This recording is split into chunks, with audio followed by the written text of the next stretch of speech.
Now Warren Morris. It's a deep drive down the right field line. That ball is gone! LSU wins the College World Series on a home run by Morris. What's up, everyone? Welcome back to the 60 feet 6 inches LSU Pod. Thank y'all for joining me. In this episode, I will take a look at the unanimous preseason #1 team in the country, the LSU Tigers, and the team that is right behind them in almost every poll, the Tennessee Volunteers. As always, you can find the 60 feet 6 inch LSU podcast on Apple, Google, Spotify, and other major audio platforms. If you're viewing this on the 60 feet 6 inches LSU Pod YouTube channel, make sure to subscribe so you can stay up to date on all the latest content. On Twitter, the account is at 60FT6IN LSU Pod. Once again, that's at 60FT6IN LSU Pod. Make sure to follow, hit that notification bell, and interact with me on Twitter as well. So if you missed the last episode, I previewed the Pac-12 with Mark Garland from the Weekend Rotation College Baseball Podcast. He also produces content for College Baseball Central and College Softball Central. So look, if you're a college baseball and or a college softball fan, I encourage you to follow Mark and all of his accounts on Twitter. He is a very knowledgeable guy concerning both sports, and it was just a joy to interview him. And I wanted to bring something different to the podcast, taking a trip out west and getting Mark's take on the Pac-12. But before the Pac-12 podcast, I did a preview of Arkansas and Texas A&M in the SEC West. I predicted a second place finish for Arkansas going 17-13, and a third place finish for A&M with a record of 16-14 in SEC play. Of course, that episode is linked on Twitter, and I will do the same for this one as well, giving you a podcast link and a YouTube channel link. Let's get into it. First up, Tennessee. So the Volunteers were absolutely dominant last year. I know a lot of people don't like them, may not want to admit it, but when you look at their stats, look at their record, they were really, really good. But they didn't get the job done in the end. So for 2022, Tennessee went 57-9, amazing. 25-5, which is even more impressive in the SEC. They finished first in the SEC East. They won the SEC tournament. They won their own regional, but they lost in the Super Regional to Notre Dame. So the Volunteers finished the season ranked number 9. Just an amazing season. One of the more dominant seasons I can remember in the last couple of years. They've just beat the tar out of teams in conference when you go back and look at their schedule. You know, beating SEC teams 8, 9, 10 runs regularly. Truly impressive. But in the end, you can ask any Volunteer fan, they just didn't get it done because they were talking about this being one of the best teams ever in college baseball history, but they don't even make it to the College World Series. When you look at some of their team statistics for 2022, truly impressive. They led the conference in batting average at .308, led the conference in slugging, runs, hits, doubles, and they also led the country in home runs. So they basically led the SEC in any hitting category imaginable. And they had 9 players that hit double-digit home runs for the Vols last year. That's usually you hear 5 or 6, but 9 is almost obscene, really. When you look at their pitchers, just as dominant as the hitters, they led the conference in ERA at 2.51, which actually also led the nation. They had an opponent's batting average of 199. They led the SEC and opponent batters struck out, but they were 13th in saves if there was a knock on them. Maybe they didn't have that many save opportunities last year, and they gave up the least amount of hits and runs. So no surprise there for the Tennessee pitching staff. The one chink in their armor, when you looked at fielding last year, they were 6th in the SEC with a .980 fielding percentage. And really, besides that, all the different fielding categories, nothing really stands out except they did allow the most stolen bases last year. Moving into 2023 for Tennessee, what does their schedule look like? So non-conference, they open up out west at their Major League Baseball Desert Invitational, where they will play Arizona, Grand Canyon, who's a top 25 team in some people's polls, or right on the fringe, and then UC San Diego. They also host Gonzaga, who's been a regional team the past couple years, for a 3-game weekend series in Knoxville. Looking at their SEC schedule, I will say they have a very, very tough 5-game stretch. A&M at home, followed by at LSU. Then they go back home to play Florida, hit the road again for at Arkansas, and then Vandy at home. So once again, that's A&M at home, at LSU. Florida at home, at Arkansas, Vanderbilt at home. And last year, Tennessee missed out on LSU, Arkansas, and A&M for the West. No can do this year as they get all three of those teams on the Vols schedule for 2023. So it's a very tough test for them. That happens towards the beginning of the SEC schedule. Obviously moves into the middle with how many series that is. But I think it's going to be a very tough test for this team this year from an SEC standpoint. Preseason, they are ranked number 2 in every poll except for one, which they are ranked 3rd. So right there behind LSU in every college baseball poll throughout the country. Transfer portal, they were ranked as the number 3 transfer portal class. Let's get into some of these guys because they're going to play a big role for the Vols this year. Coming in at number 4 on the D1 Baseball Top 50 Transfer Portal Players, shortstop Maui Ahuna from Kansas. He is an automatic starter, day one, plug and play. He's going to be starting at shortstop for Tennessee to kick off the year. At Kansas, he was an all Big 12 first team selection. He also hit .396, which obviously led the team, 8 home runs, and 48 RBIs. He was also 13 of 17 on stolen base attempts. Look, Kansas was terrible last year when you look at their record, but I think everybody in the country, more or less, wanted Maui Ahuna, and he chose the Big Orange. So it's going to be exciting to see him play, and when he comes to the box this year to watch him match up against LSU. Coming in at number 14 on the transfer portal rankings is Cincinnati outfielder Griffin Merritt. Once again, day one starter, plug and play. At Cincinnati, he was a 2022 AAC Player of the Year. So, American Athletic Conference Player of the Year. He hit .315, which was second on the team, and he led the team in home runs and RBIs with 19 and 53, respectively.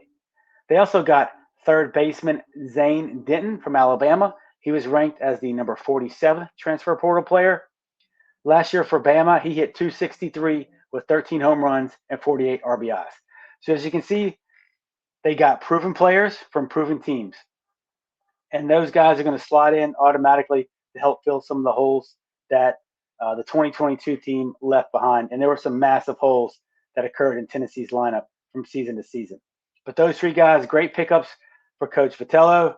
And it'll be interesting to see how they adjust to life in the SEC, except for Zane Denton, who's already played at Alabama. But I would imagine they're going to hit the ground running and really produce results this year for the Vols. Let's take a look at their roster now from 2022 to 2023. Key hitters that they lost, who's returning, pitchers that they lost, who's returning, and then I'll get you the prediction here for the Vols. So when you look at their hitters, they lost 8 starting position players from last year. They lost 77% of their home run production and 79% of their RBI production from 2022. And as a reminder, they led the country in home runs last year. They hit 158 home runs, but just a massive amount of power and run producing ability that left that volunteer lineup. Some of the names that they lost that you may remember, they lose Drew Gilbert, who led the team with a .362 batting average, 11 home runs, 70 RBIs for that young man. They lost Trey Lipscomb, an infielder, who hit .355. All he did was hit 22 home runs and 84 RBIs. They also lost Joel Ortega, .323, 18 home runs, 61 RBIs. And then finally, Luke Lipsis, 19 home runs and 44 RBIs. And there were some other guys in there, but to me, that was just enough to show that they lost a lot. Guys who hit for a high average, guys who could drive the ball out of that ballpark, and guys who could drive in runs. So how are they going to replace some of that firepower? Besides Ahuna and Griffin Merritt from the transfer portal, they return infielder first baseman Blake Burke. In 45 games last year, Burke hit .326. He also hit 14 home runs and 32 RBIs in only 45 games. So he wasn't a full-time starter. I wouldn't even say a part-time starter, but he did the job whenever he got his chance. So they'll be looking for him to produce this year as well.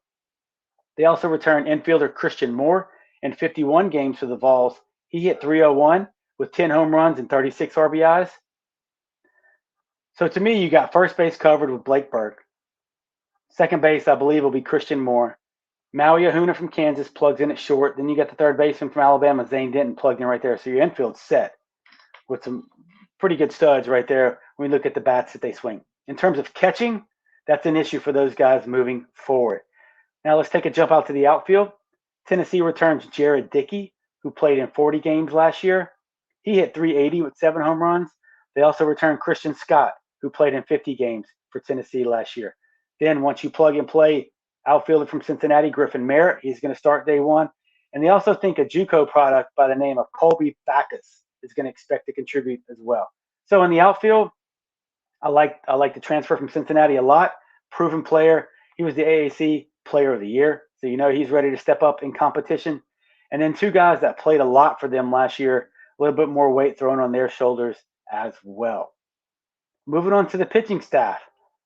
Their key losses were really in the bullpen. So they returned 83% of the games started last year. And really the only starter that they lost who actually dealt with some injury issues throughout the year is Blade Tidwell. So in 2022, he started 9 games. He went 3-2 with a 3.00 ERA. From the pen side of things, they lost Ben Joyce. And if you remember, all he did was throw like 103. So Ben Joyce had 21 appearances with a 2.23 ERA. They lost Mark McLaughlin, 27 appearances with a 2.01 ERA. Will Mabry had 29 appearances. And then you think of all the staff that they had in terms of arms and velocity. They kind of had an unconventional closer last year in left-handed pitcher Redmond Walsh, but he had ice in his veins. 27 appearances with 7 saves. So didn't throw nearly as hard as those guys, but had the mentality to get it done. He actually he's on the staff this year for Tennessee. So as you can see, mainly in their bullpen where they're going to have to suck up some innings and figure out who slots in. But I tell you what, they have the best returning starting pitching rotation in the country, bar none, hands down, no argument. The 3 starters they return are better than anybody in the country. And they had the numbers to prove it, and I would imagine they're looking to improve upon that this year. So if you don't remember who their starters are, they returned right-handed pitcher Chase Dollander. He was the SEC Pitcher of the Year, 14 games started, 10-0 record, 2.39 ERA, 79 innings pitched with 108 Ks. Dominant stuff for a Friday night guy. And all he did was have a 175 batting average against. They also returned the National Freshman of the Year, right-handed pitcher Chase Burns. 14 games started, 8-2 record, 2.91 ERA, and all he did was strike out 103 in 80 innings pitched. And finally, they returned another freshman, and he was SEC Freshman of the Year, and that is Drew Beam. 15 games started, 8-1 record, 186 batting average against with a 2.72 ERA. It looks like they just handed out awards, and they didn't want to hurt anybody's feelings, so they decided to give Dollander, Burns, and Beam all a different award. SEC Pitcher of the Year, SEC Freshman of the Year, and then the National Freshman of the Year, and those guys all return. So there's no doubt about who those starters are for Tennessee in terms of Friday, Saturday, Sunday, and there's no doubt to me, in my opinion, who has the best starting rotation in the country. So I can't wait to see those guys come to Alec Box during conference play. When you look at their pen, the key piece in their pen was Camden Sewell. He had an amazing year last year. 26 appearances, 2.52 ERA, 7-1 with 50 innings pitched. Kind of a do-it-all guy. It's a lot of decisions for a reliever. So I'll be interested to see if they slot him into a closer role or they feel like he's too valuable from that middle relief setup role and they want to leave him there with the ability to go 1 or 2 innings or go a little bit longer to get it to their closer. And from everything I could determine and read, it is yet to be determined. But I'll be interested to see if Sewell steps into that spot. They also returned left-handed pitchers Kirby Connolly, 30 appearances with a 1.66 ERA. It's amazing. Another lefty, Xander Sechrist, 11 games started with a 4-0 record with a 1.67 ERA. And then they're going to count on some JUCO guys to kind of fill in that void. So Dollander, Burns, Beam. Starters return. They're locked and loaded. In the pen, you got Camden Sewell, a proven dude. He's ready to roll. And then I think the lefties, Kirby Connell, Xander Sechrist, and maybe some JUCO dudes will help fill out the middle relief role. So from a staff's perspective, they look like they got it covered, really. It's just a matter of locking in that closer and then figuring out, besides Sewell, who's going to get the ball to that guy at the end of the game. As far as my 2023 prediction for Tennessee, look, I do not think they hit nearly as many home runs as they did last year, even in that launching pad that they call a ballpark. I do believe they're going to have a ton of firepower, And transfers they brought in, as I mentioned, are plug-and-play Division I starters. Add that to guys that have a ton of experience, like Burke, Dickey, and Moore, and they seem to be set from a lineup perspective. But to me, it's always a new batch every year. You're always dealing with different dynamics. So how will those guys adjust to being leaders and taking on starting roles? I don't know. They also need to find a catcher that's going to be able to handle this pitching staff. To me, I wouldn't care if he didn't hit a lick, but as long as he got along, had a good rapport with the pitching staff, and it could handle their stuff, then that's all I'd be looking for from a Tennessee perspective. Pitching wise, one of the most complete staffs in the country, especially with that starting rotation. And then when you add Sewell in the pen. And I think that staff is going to be able to get them through some tough times while Vitello and the rest of that coaching staff figures out the lineup pieces, who's working and who's not working. But can they live up to the pressure and the expectations again with all those big names that are gone? Look, everybody was hyping them up last year, and they deserve to be hyped. But in the end, they didn't get to get out their own super regionals. So what I would imagine the pressure in Knoxville in terms of expectations is going to be amped up even more. In terms of the schedule, look, what happens if things go a little sideways in that 5-game SEC stretch? Do they start feeling the pressure? Does the media or the fans kind of start getting on those kids back?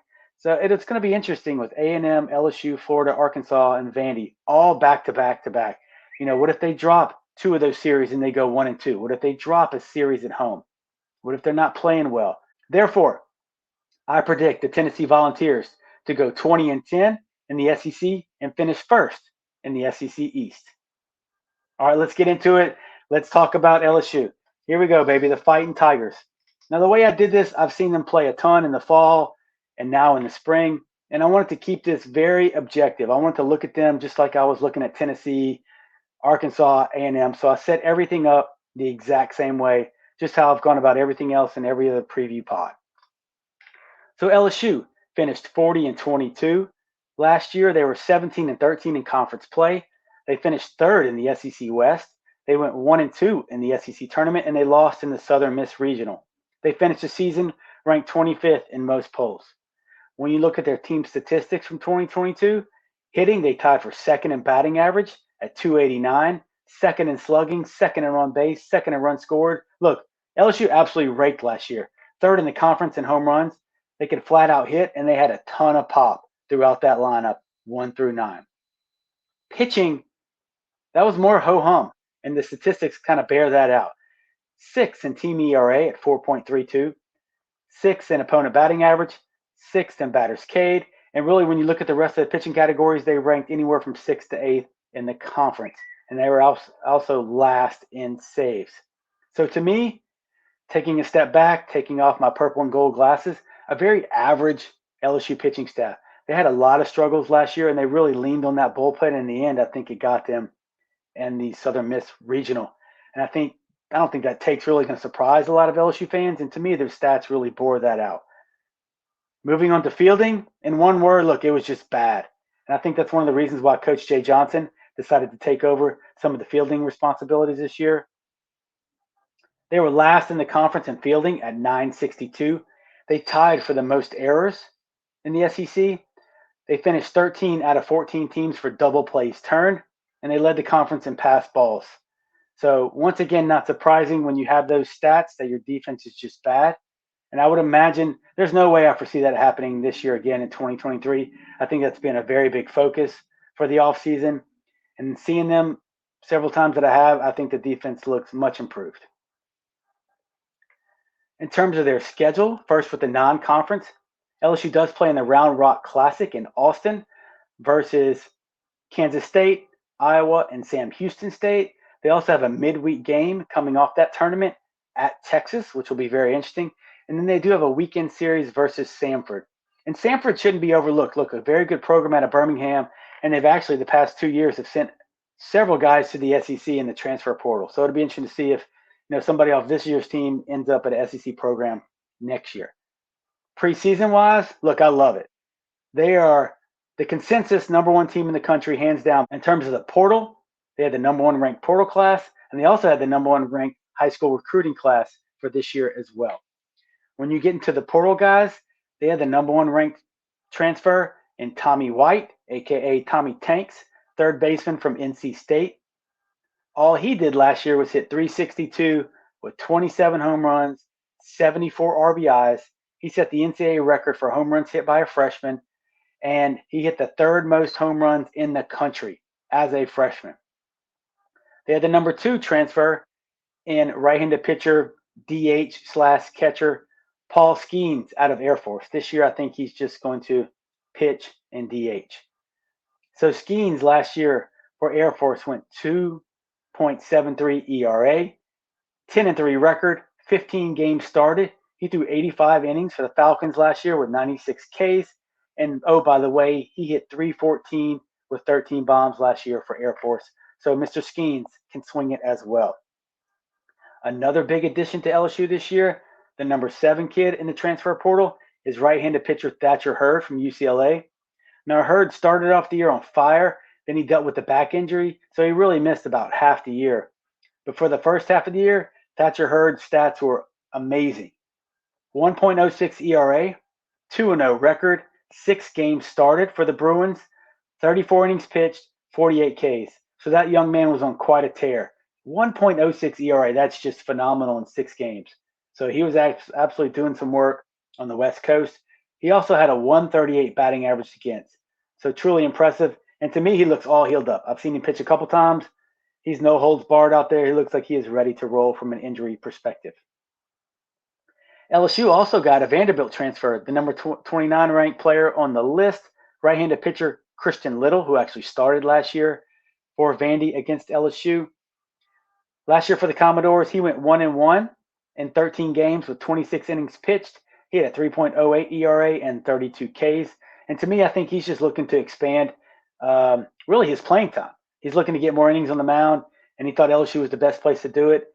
And I think he is. I think he's got a big future ahead of him. And I've seen him go 3 and 4 innings the last couple times out. So I think big things here in the purple and gold for Christian Little. LSU was also able to snag Ben Napolt, infielder, second base shortstop out of VCU. He was a first-team A-10 conference player last year. He hit .308 with 2 home runs and 31 RBIs. And I think the biggest thing with Napolt, one, he's like a 3-year starter from VCU.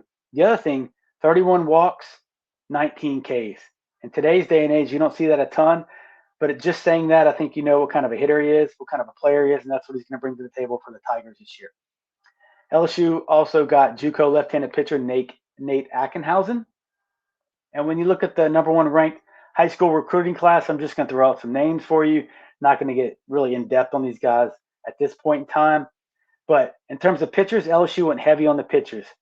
Right-handed pitchers Jaden Newt, Aiden Moffitt, Chase Shores. You got left-handed pitchers Griffin Herring from Southlake, DJ Primo from Central Louisiana, outfielders Paxton Kling, Mick Paul, Zeb Ruddle from the Monroe area, and then infielder Gavin Guidry from Barb. Also, from a catching side of things, LSU really racked up with Brady Neal from IMG, Jared Jones, and then Ethan Fry from Louisiana. So just an amazing recruiting class, an amazing job done by Coach Jay Johnson. They really kind of hit it all, right? Pitching, right and left-handed, a good stable of catchers, good outfielders, and then Gavin Guidry on the infield. Very impressive.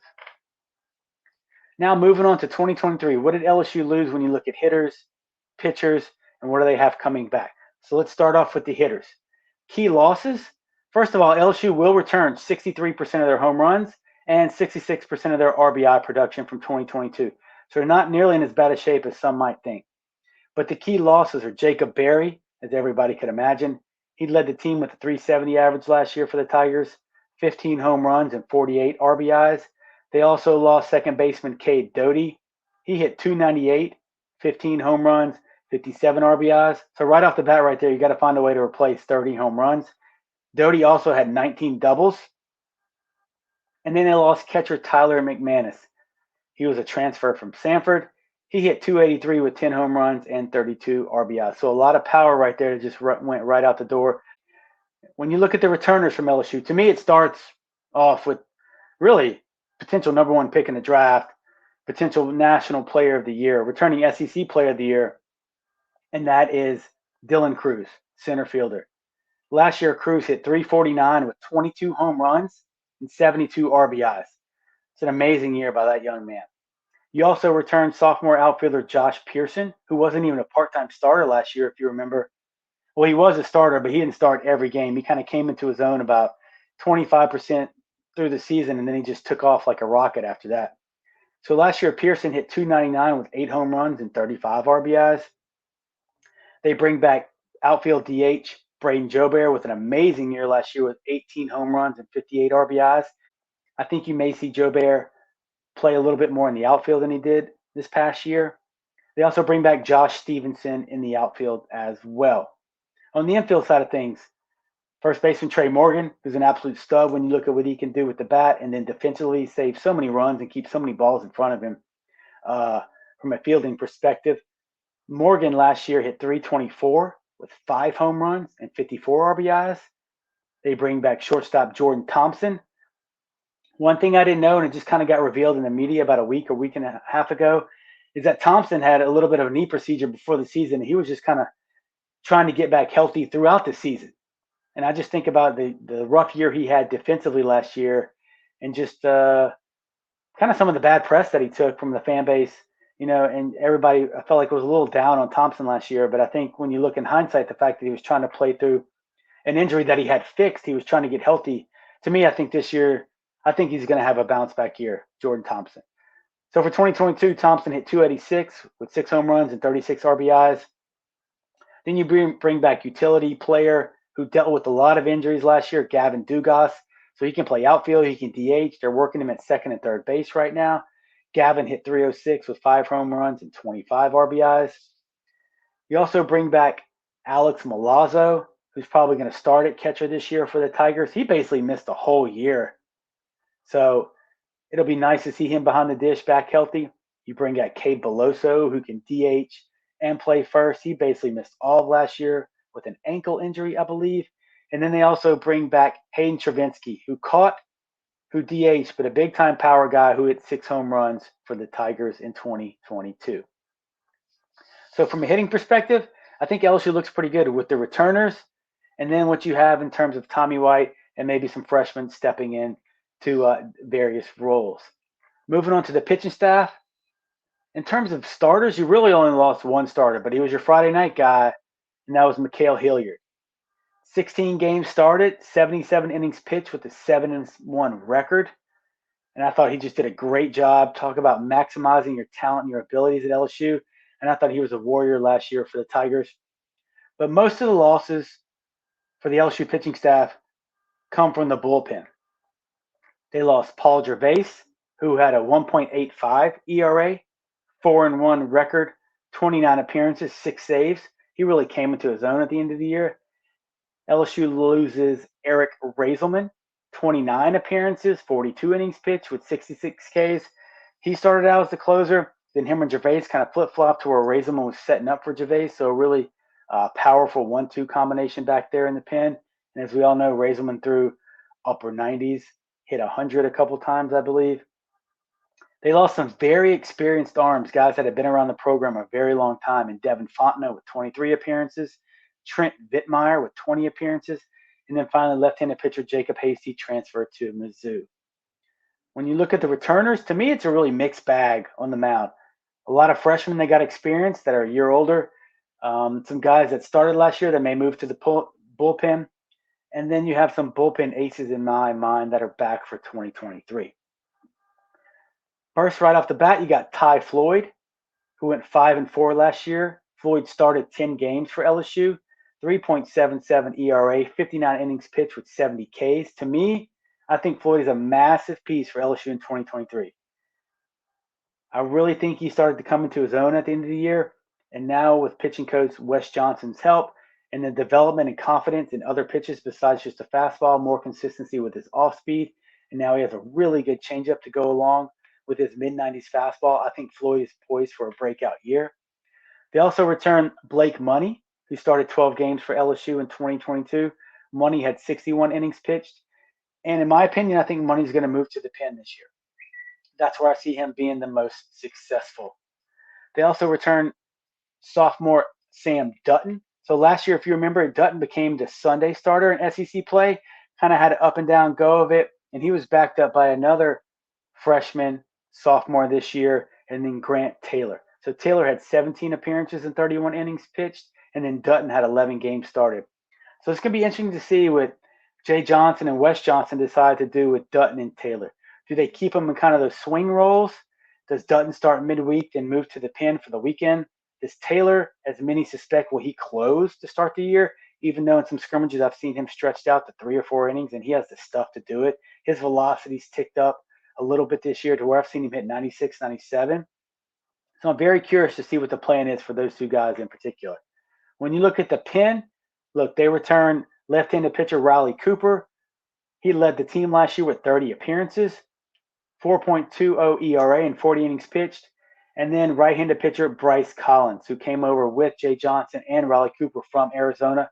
Bryce had 20 appearances with a 3.62 ERA. To me, and I've seen these guys pitch several times, they have looked phenomenal. Collins' velocity has jumped up 4 to 5 miles an hour to where he's 94, 95. Still has that big curveball. And Cooper, to me, I think he had a really rough start of the season last year, maybe trying to do too much. But after about the first 2 or 3 weeks of the season, he just got on a roll, and I loved it when he came in the game. I knew what to expect. He got up some big situations, big jams that they put him in late in the year, and really carried the load for that pen in the middle innings last year. So I think with Cooper and Collins, boom, you can just slot those guys anywhere from 6 to 8. And I think they could actually close if needed, if nobody's been identified.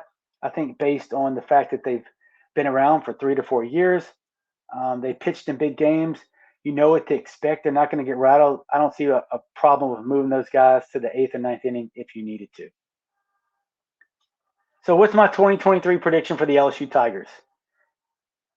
I think hitting-wise, you return 2 outfielders, absolute stud in Dylan Cruz and Pearson, who had a really good year last year. And what can he do in a full-time starting role? I think you lock those 2 guys into a starting position. I've seen Pearson play a lot of left in the fall and the spring. So I would say Cruz in center, Pearson in left.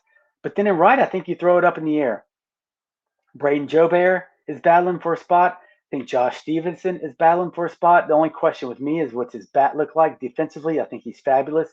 And then I think the freshman Paxton Kling is really pushing for a lot of playing time as well. I don't want to forget Mick Paul and then Zeb Ruddle. I think they may be behind Kling, but I think there's a mix of guys right there where I think early in the season, Jay Johnson is going to throw a bunch of guys out there, maybe even Gavin Dugas, just to see what combination works best. When you look at the infield, Morgan at first, check that box. Thompson at short, check that box. Tommy White at third, he's there, penciled in. So the only question mark for me on the infield is second. And then from a catching perspective, I think Milazzo starts the year there.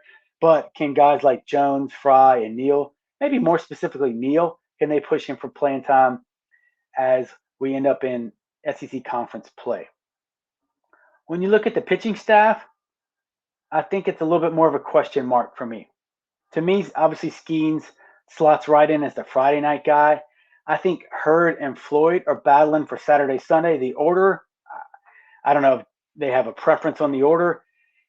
I think they start the year out as your weekend guys. But then I think guys like freshman Chase Shores, I think the transfer from Vanderbilt, Christian Little, and then once again, Sam Dutton and or Grant Taylor are battling for that midweek / third SEC weekend starter role. One thing to me is very interesting. You know, years and years ago, teams used to play, the season was shorter, right?